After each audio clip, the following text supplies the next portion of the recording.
Tanzania President Samia Suluhu Hassan was today sworn in under tight security in a... Naapa kwamba nitakuwa mwaminifu kwa Jamhuri ya... Tanzania woke up to silence. A silence so heavy that even the birds seemed cautious to sing. On the morning of November 3rd, 2025, Samia Suluhu Hassan stood on a raised platform at a military base in Dodoma, ready to take her oath of office as Tanzania's president. Cameras flashed, her voice echoed through the hall, but outside those guarded walls, a nation trembled.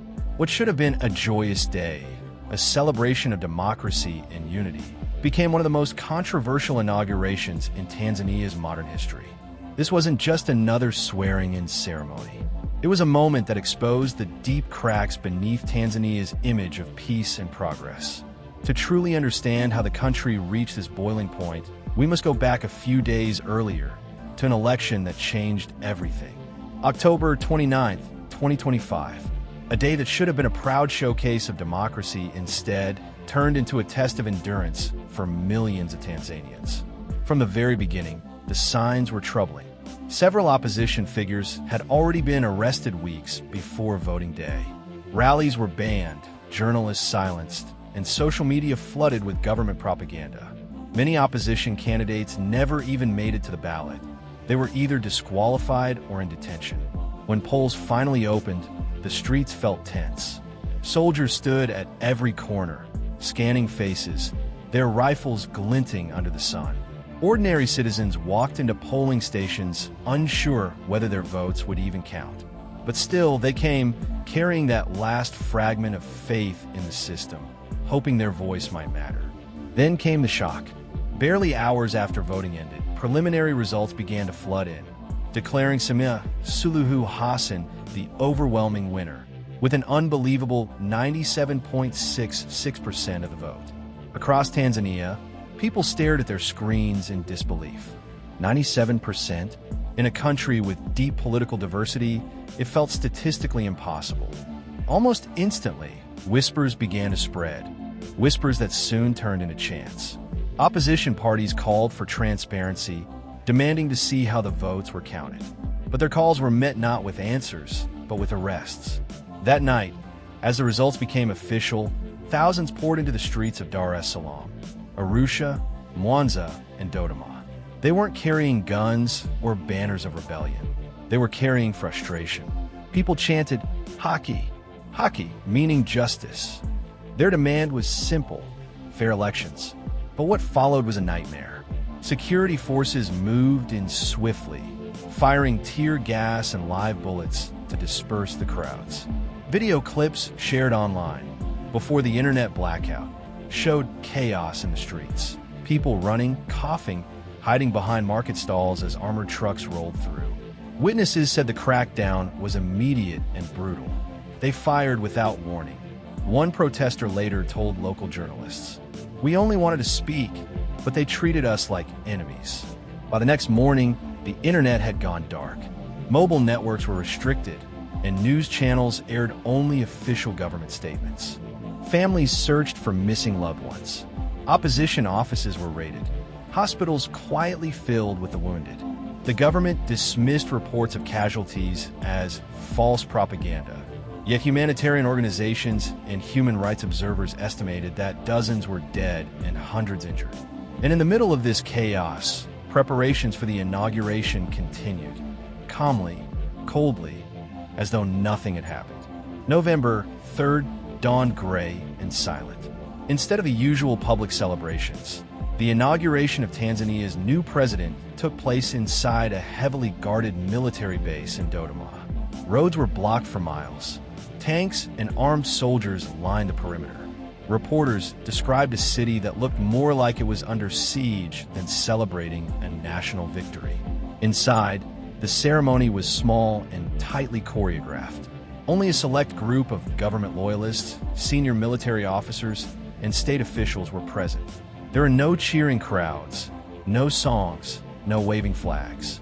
Samia Suluhu Hassan, dressed in a deep maroon robe, raised her right hand and recited the oath of office. Cameras captured her every word, but the applause that followed sounded hollow, almost forced. Outside those walls, the country was in mourning. In Dar es Salaam, residents whispered stories of bodies being taken from the streets at night. In Arusha, young activists were missing. In Mwanza, parents waited outside hospitals searching for their children. Yet inside the base, state television broadcast smiling officials and congratulatory speeches, projecting the image of calm and continuity. It was an inauguration like no other, one that perfectly symbolized a government at war with its own people. For political observers across Africa, the symbolism was clear and chilling. A president sworn in on a military base, away from her people, surrounded by soldiers instead of citizens, sent one unmistakable message: control. Traditionally, Tanzanian inaugurations are public celebrations, held in stadiums filled with songs, dance, and hope. But this time, the absence of the public was the loudest sound of all. Many recalled how Samia Suluhu Hassan had once been seen as a reformer. When she took power in 2021 after the death of President John Magufuli, she was widely praised for softening the authoritarian tone of her predecessor. She reached out to journalists, reopened dialogue with some opposition leaders, and promised to heal the wounds left by years of political repression. Her calm demeanor and diplomatic style earned her praise both at home and abroad. But that image began to fade as the 2025 election approached. Reports of intimidation, media control, and mass arrests multiplied. Independent observers were denied access. Opposition rallies were broken up by police.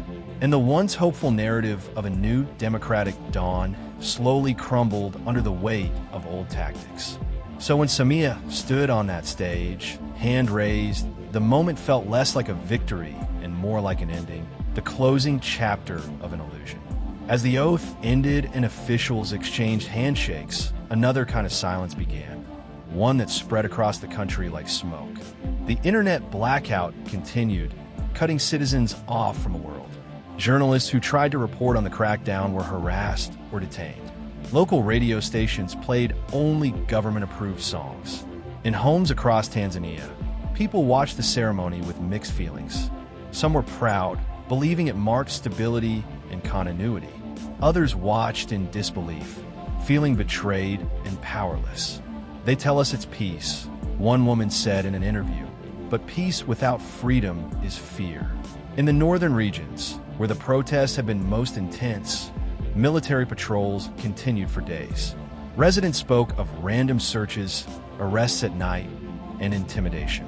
"They are teaching us to stay silent," said a student from Arusha. But silence is not peace. And perhaps that's the most haunting part of this story. Not the speeches, not the oaths, but the silence that followed them. Because silence, in moments like this, is not absence. It's a sign, a warning that the voices once raised for democracy have been forced underground. By the evening of the inauguration, Tanzania's leaders declared the nation calm. But the calm felt fragile. Markets reopened, but investors hesitated. Foreign embassies issued cautious statements, calling for dialogue and restraint. Meanwhile, young Tanzanians, the generation that had once believed in reform, found themselves disillusioned once again. For them, the question wasn't just who won the election. It was what the election revealed about power, justice, and truth. How does a government claim legitimacy when the people feel excluded? What does democracy mean when elections become rituals instead of reflections of the people's will? These questions echoed quietly across the nation as citizens returned to their daily struggles, wary, wounded, and wondering what would come next. The story of Samia Suluhu Hassan's inauguration is not simply about politics. It's about a nation's soul, about what happens when the very instruments meant to protect democracy begin to suffocate it. It's a story of faith lost, of hope tested, and of a people standing at the crossroads of submission and resistance. The sun had barely risen over Dodoma the morning after the inauguration when rumors began to swirl again. People whispered about arrests through the night, journalists detained, and soldiers patrolling the outskirts of major cities. Tanzania may have officially entered a new presidential term, but beneath the surface, the nation felt trapped in an unspoken tension. the kind that lingers after the sound of gunfire fades. For the international community, the images from Tanzania were deeply unsettling. Photos of the swearing-in showed a smiling president surrounded by soldiers, while videos smuggled out from the streets revealed a different reality, one of grief, anger, and fear. Within hours, foreign media outlets began to describe the inauguration as the quietest in East African history, and opposition leaders in exile called it a coronation guarded by guns. The official government channels declared that peace had returned. News anchors spoke of a unified Tanzania under strong leadership, while state-run newspapers printed glowing editorials praising the president's grace and decisiveness. Yet, ordinary citizens told a different story, one of checkpoints, intimidation, and mourning families still searching for those who vanished during the protests. The government's response to international criticism was swift and defensive. Officials accused Western powers of meddling in Tanzania's internal affairs, warning that no foreign influence would dictate the country's democratic process. But behind the rhetoric, the pressure was mounting. Human rights organizations demanded an independent investigation into the alleged killings and disappearances. The African Union quietly expressed concern. Even the United Nations called for transparency, urging Tanzanian authorities to ensure justice for victims of post-election violence. Still, inside the country, information remained tightly controlled. Internet access returned gradually, but social media platforms were heavily monitored. Hashtags related to the protests disappeared within minutes of posting, and activists reported receiving anonymous threats. For journalists, covering the story had become a dangerous act of defiance. One reporter in Mwanza described how plainclothes officers trailed her after she published an article questioning the official election results. "You start to live with fear," she said. "You look over your shoulder every time you leave your house. But if we don't tell the truth, who will?" Meanwhile, in the rural regions far from the political centers, ordinary citizens struggled with the economic fallout. Traders complained that the unrest had slowed business, while farmers worried that uncertainty would drive away buyers and investment. Tanzania's image as a stable nation, long a selling point for tourism and foreign partnerships, was now under scrutiny. But amid the fear, something else was happening quietly, something powerful. The youth who had once been silenced began finding ways to speak again. Online groups emerged, using encrypted platforms to organize discussions about democracy, justice, and reform. University students in Dar es Salaam held candlelight vigils for those killed during the protests, even as police watched from a distance. Across neighborhoods, whispers of resilience spread like a hidden fire. For many young Tanzanians, the events of 2025 were more than a political crisis. They were a turning point. They had grown up hearing that their country was one of Africa's most peaceful democracies, a beacon of unity in a volatile region. But now they were questioning what that peace really meant. Was it true stability, or was it silence enforced by fear? And it wasn't just the youth asking those questions.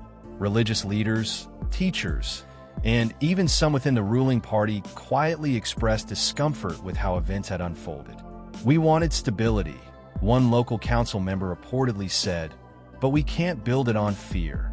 Internationally, Tanzania's story became part of a broader discussion about democracy in Africa. Across the continent, similar patterns were emerging. Leaders winning landslide victories amid reports of suppression, opposition voices being silenced, and elections becoming symbols of control rather than choice. But Tanzania's case stood out because of what it had once represented: a nation that prided itself on its calm, unity, and moral authority in the region. The world began to watch closely. Would Samia Suluhu Hassan take this moment to reconcile and rebuild trust? Or would she tighten control and risk isolating her nation? In the months following her inauguration, she faced a difficult choice. On one hand, her government promoted new economic reforms, promising investments in infrastructure, agriculture, and tourism. But on the other, the shadow of the election violence continued to haunt her administration. Every international press conference, every visit abroad came with the same question: What happened to Tanzania's democracy? To her supporters, Samia remained a symbol of continuity, the first female president of Tanzania, the leader who maintained stability after Magufuli's death. They argued that her strong leadership was necessary to protect the country from chaos. "We cannot afford disorder," one party official said. "Our enemies would use it to divide us." But to critics, her rise to power marked the completion of a quiet transformation, from reformer to ruler, from hope to caution. The woman once hailed as a bridge builder now stood accused of closing the very doors she had once promised to open. By early 2026, reports emerged that some opposition figures who had fled the country were regrouping in exile, calling for international pressure on the Tanzanian government. They spoke of building a coalition to demand justice and democratic reform. Within Tanzania, however, their supporters face surveillance and intimidation. Yet, despite the risks, voices of resistance refused to die. Underground publications circulated stories of bravery, of families sheltering activists, of teachers secretly printing pamphlets about civic rights, of journalists smuggling reports through foreign networks. These stories reminded the world that even in darkness, courage can still flicker. The question now hanging over Tanzania is not just political, it's moral. Can a nation reclaim its soul once fear has taken root? Can democracy be rebuilt after trust has been broken? History shows that people may stay silent for a while, but silence never lasts forever. The seeds of defiance, once planted, always find a way to grow. Observers believe the next few years will determine Tanzania's future direction. If the government opens dialogue, releases political prisoners, and allows media freedom, reconciliation might be possible. But if the cycle of suppression continues, the country risks alienating its youth and losing the legitimacy that once made it a regional example. Tanzania's neighbors are watching too. From Kenya to Uganda, leaders see in Samia's struggle a mirror of their own challenges: how to balance control with openness, order with liberty. The events of 2025 may serve as a lesson across East Africa. Democracy cannot survive on paper alone. It must live in the hearts and voices of the people. As the months turned into a year, one haunting image remained etched in the minds of Tanzanians. The day their president was sworn in on a military base, the sound of silence louder than applause. For many, that image became a symbol of what their country had become: a democracy in name, but not in spirit. Still, hope has a strange way of surviving. Despite fear, despite repression, despite censorship, hope finds cracks to seep through. It lives in the student who dares to question authority, in the mother who lights a candle for her missing son, in the journalist who writes under a pseudonym just to tell the truth. Tanzania's story is far from over.